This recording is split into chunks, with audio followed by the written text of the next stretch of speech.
Sila kuya nag-harvest. 460 variety ang i-harvest nila kuya mga mamsir.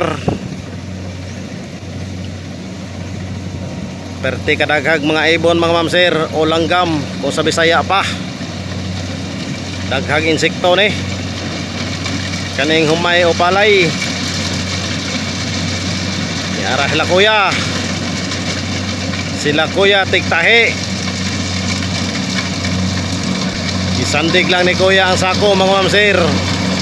Kay dili ni diri ihagbong diri sa layo mga mamsir. Diri ni ihagbong dia sa dool. Kaya parang dili layo og hagutan mga mamsir. Perti kaabog mga mamsir nila kuya. Bantang kayo kang kuya ang abog.